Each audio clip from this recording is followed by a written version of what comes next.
Halo semuanya, berjumpa kembali kita di channel Cerita Populer. Kali ini kita akan membahas alur cerita film yang berjudul Kranti, dirilis pada tahun 2002. Tanpa perlu banyak basa-basi, kita langsung saja ke alur ceritanya. Di awal film, kita diperlihatkan dengan suasana malam sedang turun hujan. Banyak polisi yang ingin mengepung sebuah hotel karena ada seorang teroris yang menginap di sana. Tetapi komisaris melarang mereka, lalu menyuruh dua orang bawahannya untuk berpakaian biasa untuk melakukan penyergapan. Sedangkan pria yang dianggap sebagai teroris tersebut sedang menelpon pihak hotel untuk memesan makanan. Kemudian, polisi datang mendobrak pintu kamarnya. Pria itu terkejut, lalu mengatakan, "Aku tahu negara membayar kalian dengan gaji yang kecil." Lalu dia menawarkan sejumlah uang jika dia dibebaskan. Tergiur dengan tawaran tersebut, Papar tega menembak rekannya sendiri dan juga melukai tangannya, seolah-olah telah terjadi baku tembak dengan teroris tersebut. Setelah mendengar suara tembakan, komisaris dan anggotanya pergi ke TKP. Di sana komisaris melihat telepon yang masih tersambung. Keesokan harinya, pegawai hotel menemui Papar. Dia ingin meminta uang untuk mendirikan hotel sendiri, karena dia tahu Papar telah menerima uang sogokan dari teroris itu. "Aku adalah saksi satu-satunya," ucap pegawai hotel. "Baik, aku akan memberikannya." Lalu Papar mendorongkan pistol. Pegawai itu jadi ketakutan. Tiba-tiba saja ada tembakan mengarah ke pistol Papar. Ternyata itu semua adalah sebuah jebakan dari komisaris yang telah mengetahui bahwa Papar berkhianat. Singkat cerita, di pusat perbelanjaan, beberapa orang melihat berita di TV. Komisaris menegaskan bahwa setiap polisi yang berkhianat akan dihukum. Mereka bangga memiliki komisaris polisi yang jujur dan tegas. Di sana, istri dan anak komisaris sedang berbelanja. Dari kejauhan, Siwa bersama teman-temannya melihat Anu. Lalu Siwa menyuruh temannya untuk memadamkan lampu. Setelah itu, dia mendekati Anu dan menciumnya. Kejadian tersebut membuat Anu marah karena merasa dilecehkan. Keesokan harinya, di kampus, Siwa sedang bermain basket. Kemudian datang seorang pria berkenalan dengan mereka. Pria tersebut bernama Abai Pratap. Saat Abai bersalaman dengan Siwa, dia langsung memotong tangan Siwa lalu menghajarnya.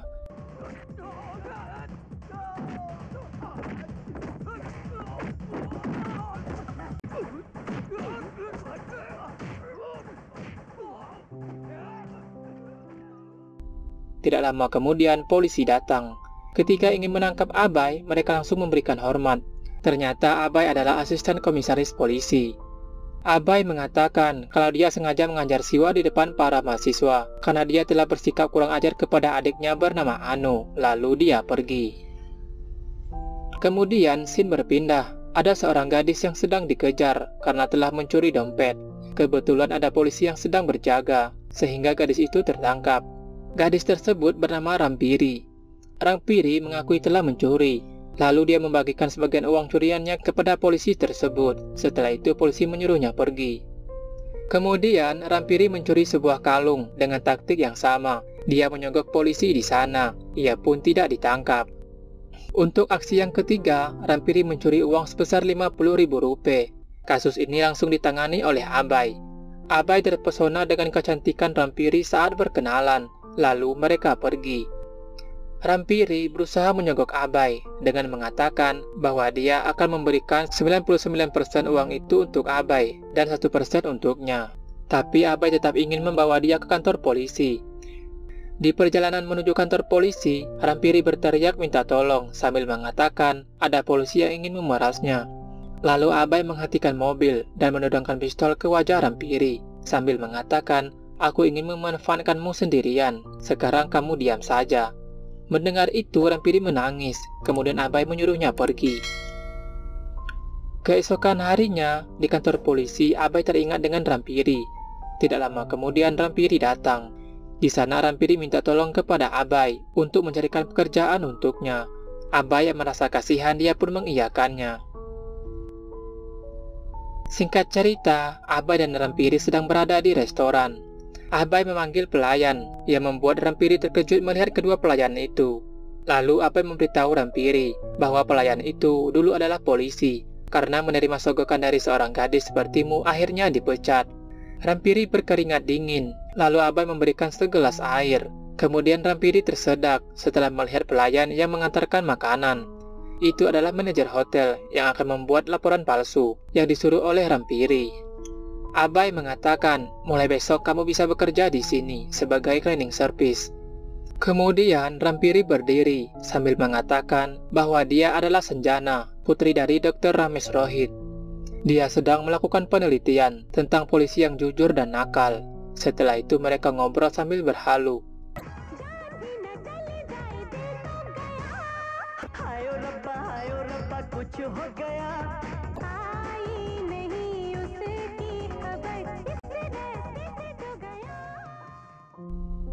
Kemudian scene berpindah. Sanjana menemui Abai di rumahnya. Sanjana memberitahukan bahwa dia ingin menulis penelitian tentang komisaris. Tetapi ayah Abai menyuruh Sanjana untuk menulis penelitian tentang Abai karena dia layak mendapatkannya. Keesokan harinya, Abai dan Sanjana pergi jalan-jalan bersama.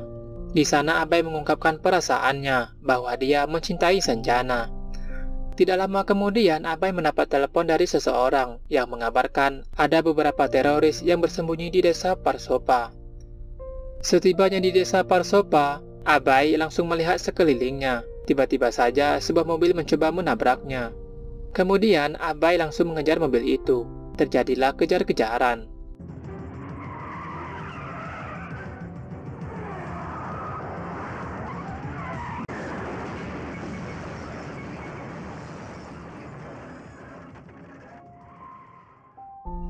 Teroris itu menembak ke arah Sanjana, hingga akhirnya mengenai dada Sanjana. Melihat Sanjana tertembak, Abai semakin kencang mengejar teroris itu, sambil terus melakukan tembakan, sehingga mobil teroris itu bannya pecah dan terbakar. Teroris itu sengaja membelokkan mobilnya ke pembatas jalan, lalu dia keluar mobil dan terjun ke dalam air untuk menyelamatkan dirinya. Kemudian Abai langsung berlari cepat dan menembak pria itu. Setelah itu, Sanjana dilarikan ke rumah sakit untuk melakukan operasi. Beberapa saat kemudian, dokter sudah selesai melakukan operasi pengambilan peluru di dada Sanjana. Dia memberitahu komisaris bahwa Sanjana sebentar lagi akan sadar. Setelah itu, dokter menjelaskan kepada Abai tentang jenis peluru yang ditembakkan kepada Sanjana. Kemudian, Abai menemui Sanjana yang masih belum sadar. Abai mengatakan bahwa dia mencintai Sanjana dan takut kehilangannya. Dan tidak lama kemudian Sanjana sadar. Ternyata Sanjana juga mencintai Abai, dan mulai saat itu mereka resmi pacaran.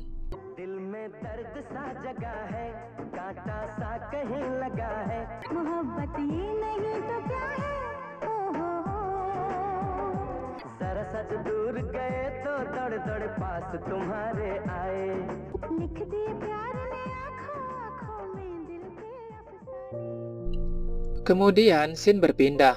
Mr. Lokarana menemui komisaris polisi.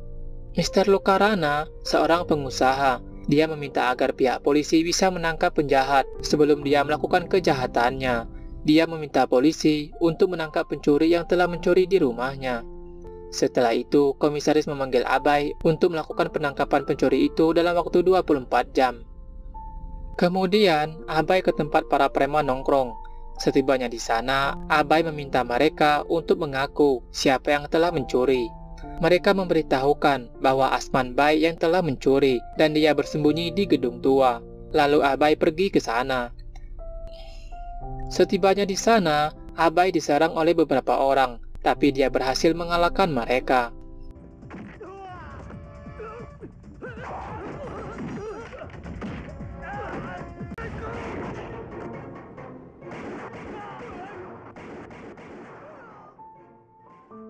Setelah itu Abai menangkap Asman Bai dan memintanya untuk menunjukkan hasil curiannya. Beberapa hasil curian tersebut berupa uang dan permata, dan ada sebuah peluru yang terjatuh dari tas itu. Lalu Abai mengambilnya. Dia teringat jenis peluru itu sama dengan peluru yang melukai Sanjana. Lalu Asman mengatakan bahwa bukan dia yang memiliki peluru itu. Setelah itu, Abai menemui Mr. Lokarana. Di sana, Abai memberitahukan bahwa dia telah berhasil mendapatkan tas miliknya yang telah dicuri. Tapi Anda melupakan sesuatu dalam tas itu, selain uang dan permata. ucap Abai sambil memegang sebutir peluru. Peluru itu bukan milik saya, dan saya tidak memerlukan peluru tersebut, kata Mr. Lucarana.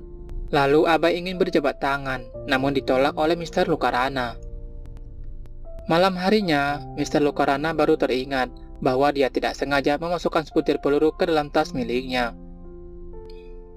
Singkat cerita, orang yang bekerja sama dengan Mr. Lucarana datang menemuinya. Mereka memberitahukan bahwa Abai telah mencurigai mereka yang telah membunuh Valid Khan. Kemudian scene berpindah. Pagi itu, Mr. Lucarana ke kantor polisi untuk menemui komisaris. Mr. Lucarana mengatakan bahwa dia sangat menyukai kinerja Abai dan itu patut dipuji. Dia meminta Abai untuk menjadi penjaga pribadinya. Setelah itu, komisaris memanggil Abai, lalu memberitahukan tugas barunya, yaitu menjadi penjaga Mr. Lucarana. Abai pun siap menjalankan tugas barunya. Hal ini membuat Mr. Lucarana merasa senang, karena sekarang dia bisa memerintah Abai sesuai dengan kemauannya. Singkat cerita, Abai mulai berjaga di rumah Mr. Lucarana. Kemudian Chauri datang. Dia terkejut dan merasa takut melihat Abai ada di sana. Lalu Mr. Lucarana mengatakan, "Jangan takut, dia sekarang telah menjadi polisi kita." Setelah itu mereka masuk. Chauri sangat kagum dengan Mr. Lucarana karena bisa membuat Abai sebagai penjagaannya. Chauri mengakui bahwa dia telah banyak membunuh orang, tetapi dia tetap bisa hidup karena hukum di negara mereka sangat menakjubkan. Kita bisa menggunakannya sesuai yang mereka inginkan. Dari luar, Abai merasa kesal mendengar obrolan mereka. Lalu dia masuk dan mengatakan, "Akhirnya kamu telah mengakui kejahatanmu," sambil menodongkan pistol ke arah Chauri, lalu menembaknya. Kemudian Abai menodongkan pistol ke arah Mr. Lucarana sambil mengatakan, "Aku bisa membunuhmu dengan mengarang cerita telah terjadi keributan antara kalian, tapi aku tidak akan melakukannya karena sekarang keselamatanmu tanggung jawabku." Lalu dia pergi. Keesokan harinya, Mr. Lucarana ke kantor polisi menemui komisaris. Di sana dia mengatakan, mulai sekarang dia tidak perlu dijaga oleh Abai karena setelah ada penjagaan, ada orang mulai berani menyerang ke rumahnya. Mr. Lucarana sengaja mengarang cerita itu karena dia takut Abai akan membunuhnya jika masih menjadi penjaganya, dan dia takut kejahatannya nanti akan terbongkar. Kemudian scene berpindah. Mr. Lucarana menemui Menteri Dalam Negeri, yaitu Tuan Sharat Chandra. Lalu Mr. Lucarana meminta Tuan Sharat untuk memindah tugaskan Abai ke wilayah lain. Tapi Tuan Sharat tidak mau, karena masyarakat berpikir bahwa Abai telah berjasa melindungi Mr. Lucarana, dan tentunya hal ini akan menjadi skandal nantinya. Keesokan harinya, Tuan Sharat memanggil Komisaris Singh. Dia mengatakan bahwa kepolisian membutuhkan beberapa relokasi. Tapi Komisaris Singh tidak bisa melakukannya. "Kami bekerja untuk Departemen Kementerian Dalam Negeri, bukan untuk Anda," sambung komisaris. "Seragam saya bukanlah seperti lukisan di kantormu, Tuan Sharat, yang bisa kau ambil, dan saya akan membuat surat pengunduran diri." Lalu dia pergi. Setelah Komisaris Singh mengundurkan diri, semua anggota polisi melakukan aksi demonstrasi di depan rumah komisaris, karena mereka juga akan berhenti menjadi polisi jika Komisaris Singh berhenti. Kejadian tersebut memperlihatkan bahwa Komisaris Singh sangat disenangi dan disayangi oleh bawahannya. Keadaan kota memburuk karena polisi melakukan mogok kerja. Kejadian itu membuat Tuan Sharat dimarahi oleh Ketua Menteri dan jabatannya diganti menjadi Kementerian Kesejahteraan. Setelah itu, Menteri Pendidikan pergi menemui Komisaris Singh sebagai utusan dari Kepala Menteri, meminta agar Komisaris Singh tidak mengundurkan diri. "Ketua Menteri akan menyelesaikan permasalahannya ini secara pribadi," ucap Menteri Pendidikan. Akhirnya komisaris setuju. Lalu di depan semua polisi, surat pengunduran diri tersebut disobek oleh Komisaris Singh. Kemudian scene berpindah. Tuan Sharat memberitahukan bahwa dia sekarang menjadi Menteri Kesejahteraan. "Itu semua karena aku mengikuti keinginanmu," ucapnya kepada Mr. Lucarana. Tidak lama kemudian Abai datang. Dia langsung memegang kerah baju Tuan Sharat sambil mengatakan kalau dia tahu dalang dari semua ini, dan jika ayah saya kehilangan pekerjaan, maka Anda akan kehilangan nyawa, ucap Abai lalu dia pergi. Setelah pulang dari diskotik, Mr. Lucarana menyusun rencana. Dia menyuruh John untuk sengaja memancing kemarahan Abai, tapi dia tidak boleh melakukan perlawanan. Keesokan harinya, di jalan raya terjadi kemacetan. John yang sengaja mengikuti Abai, dia terus menekan klakson mobilnya. Abai merasa ada yang aneh, lalu dia langsung mengejar pria itu. John sengaja berlari ke pasar, agar banyak orang yang melihat dirinya dipukul oleh Abai. John berteriak minta tolong, dan mengatakan bahwa dia dipukuli tanpa alasan. Sedangkan dari kejauhan, ada seseorang yang memfoto kejadian itu. Setelah kejadian itu, para wartawan datang ke kantor polisi untuk mewawancarai Komisaris Singh. Mereka menanyakan tentang tindakan yang dilakukan oleh Abai, memukuli warga sipil di depan umum. Tapi Komisaris Singh hanya diam saja, dan terus berjalan masuk ke ruang kerjanya. Di sana Komisaris Singh bertanya kepada Abai, mengapa memukuli pria itu di depan umum. Abai mengatakan kalau dia yakin pria itu telah melakukan kejahatan, karena setelah melihatnya dia langsung lari. Tindakanmu itu salah, seharusnya bawa dia ke kantor polisi untuk diinterogasi, ucap komisaris. Abai mengatakan, baiklah sekarang saya akan menangkap Mr. Lucarana untuk diinterogasi, karena peluru yang melukai Sanjana sama dengan peluru yang ada di dalam tas miliknya. Dia sengaja meminta saya sebagai penjaganya, agar saya mengikuti semua perintahnya. Tapi komisaris melarang Abai untuk menangkap Mr. Lucarana karena belum cukup bukti. Singkat cerita, Abai dijebak lagi. Ada seseorang memberikan informasi tentang teroris yang bernama Zafar yang telah ditangkap oleh polisi Tifari. Di sisi lain, Tifari bersekongkol dalam hal ini. Dia ditelepon oleh seseorang untuk membuat Abai terpancing emosinya. Tidak lama kemudian, Abai datang. Dia meminta Tifari membuka sel Zafar untuk menginterogasinya. Akan tetapi Tifari tidak mau membuka sel tersebut karena Zafar hanya mabuk dan tidak ada hubungannya dengan teroris. Lalu Abai memukuli Tifari sampai babak belur, kemudian masuk ke dalam sel. Zafar merasa ketakutan. Dia meminta Abai untuk jangan memukulnya. Lalu dia memberitahukan rencananya bahwa dia akan melakukan pembunuhan terhadap Komisaris Singh. Di tempat lain, Komisaris Singh sedang berpidato di depan para siswa. Di sana sudah ada orang yang ingin menghabisi komisaris. Kemudian Abai datang ke sana karena nyawa ayahnya sedang terancam. Di sana Abai langsung melihat sekeliling ruangan, mencari orang yang akan menembak ayahnya. Sedangkan di luar polisi mulai berdatangan. Abai melihat pria yang berbaju merah sedang memegang pistol, lalu dia mau menangkap pria itu. Tapi pria itu langsung berlari keluar. Saat Abai mau mengejar pria itu, dia langsung ditahan oleh para polisi. Sekarang, Abai dibawa menghadap komisaris atas laporan penganiayaan polisi Tifari. Tidak lama kemudian, Tifari datang dengan tangan patah dan muka babak belur.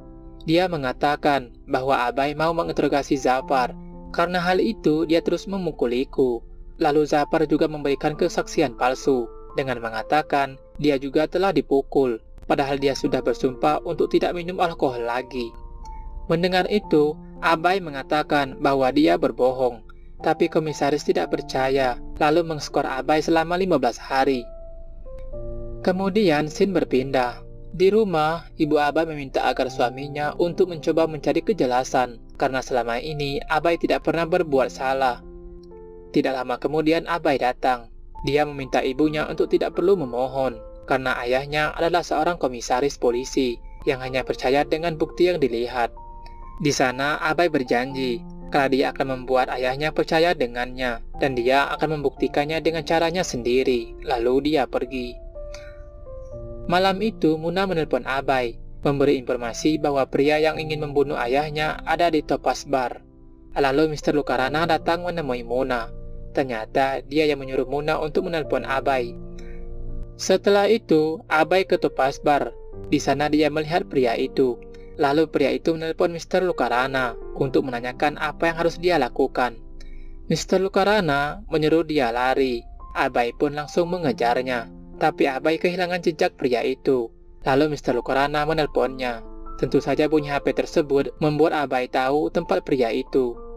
Dari dalam mobil, Mr. Lucarana memantau mereka sambil memberi petunjuk apa yang harus dilakukan oleh anak buahnya. Abai mengeluarkan pistol untuk memberikan peringatan agar pria itu berhenti, atau tidak dia akan ditembak. Abai ingin melumpuhkan kaki pria itu, akan tetapi Mr. Lucarana yang melihat keadaan itu sengaja menyuruh anak buahnya untuk jongkok agar dia mati. Setelah kejadian itu, Abai ditahan. Kemudian Mr. Lucarana datang menceritakan semua yang telah terjadi adalah rencananya. Aku sengaja menyuruh pria itu jongkok saat kau mau menembak kakinya, supaya dadanya yang terkena tembakan sehingga ia mati. Abai sangat marah, lalu menarik baju Mr. Lucarana. Tidak lama kemudian polisi datang memisahkan mereka. Kemudian scene berpindah. Ibu Abai meminta agar suaminya membebaskan anaknya, karena dia yakin kalau Abai tidak ingin membunuh pria itu. Komisaris mengatakan, baiklah, aku akan membantu dia bebas dari hukuman, tapi dengan satu syarat, dia harus keluar dari kepolisian, karena seragam itu tidak pantas untuknya. Keesokan harinya, Abai disidang atas kasus pembunuhan. Di pengadilan, komisaris mengatakan bahwa Abai tidak bersalah karena dia telah melakukan hal yang benar. Penjahat itu mau menyerang sehingga ia ditembak. Di sisi lain, Abai merasa senang mendengar itu semua. Mr. Lucarana yang mengetahui Abai bebas, dia sangat marah. Saat di rumah, komisaris menyuruh istrinya untuk memberikan surat pengunduran diri kepada Abai. Tetapi istrinya belum siap memberitahu Abai tentang perjanjian mereka. Tanpa sengaja, Abai mendengar itu semua. Hal itu membuat Abai kecewa, dan dengan terpaksa dia menandatangani surat pengunduran dirinya sebagai polisi. Setelah itu dia pergi dalam keadaan pikiran kacau, karena ayahnya tidak mempercayainya, sehingga ia pun kecelakaan. Singkat cerita, beberapa hari telah berlalu. Abai sudah pulih kembali, tetapi dia tidak mau pulang ke rumah orang tuanya. Lalu ia pergi ke rumah Sanjana. Di sana, Abai mengatakan bahwa dia tidak akan pulang sebelum ia menghancurkan tembok di antara dirinya dengan ayahnya, yang disebabkan oleh Mr. Lucarana. Keesokan harinya, Abai pergi ke rumah Tifari. Di sana, Abai mengatakan bahwa dia tidak memiliki rasa takut lagi, karena sudah kehilangan keluarganya dan pekerjaan. Mendengar itu, Tifari takut, lalu dia mengantar Abai untuk bertemu dengan Tuan Sersing. Setibanya di sana, Abai langsung menghajar Tuan Sersing, karena Abai tahu dia bekerja untuk Mr. Lucarana. Abai menanyakan apa yang direncanakan oleh Mr. Lucarana. Tuan Sersing mengatakan bahwa Mr. Lucarana berencana untuk membunuh Kolonel Krisnakan. Setelah itu, Abai menelpon Anu untuk memberikan handphone kepada Komisaris Singh. Abai memberikan informasi tentang rencana Mr. Lucarana yang ingin membunuh Kolonel Krisnakan. Tetapi komisaris hanya diam dan mematikan handphonenya. Lalu dia menyuruh bawahannya untuk memeriksa keamanan di sekitar prosesi, tetapi tidak ada yang aneh. Di tempat lain, orang suruhan Mr. Lucarana memberitahukan bahwa dia telah meletakkan bom di helikopter Kolonel Krisnakan dan akan meledak saat dia akan pulang. Tidak lama kemudian, Kolonel Krisnakan tiba di prosesi perayaan.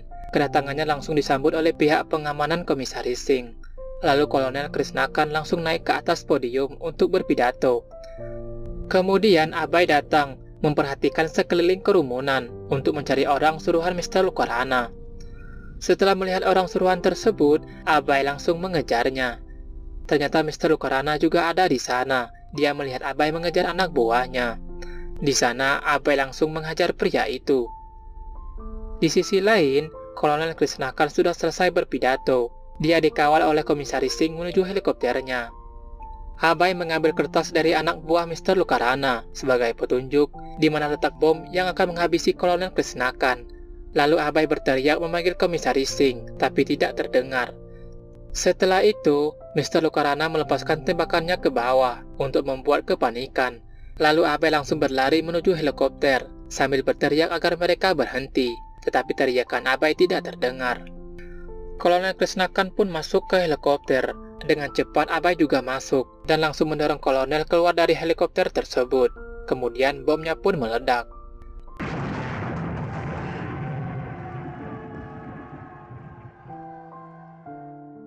Anak buah Mr. Lucarana sudah tertangkap. Kemudian Komisaris Singh memberikan pistolnya kepada Abai untuk memberikan tindakan yang tegas kepada Mr. Lucarana. Tapi tiba-tiba saja Mr. Lucarana menabrak mereka. Lalu Abai mengejarnya dan menembak ban mobil tersebut hingga menabrak tembok. Mr. Lucarana pun terlempar keluar mobil. Setelah itu Abai terus memukulnya.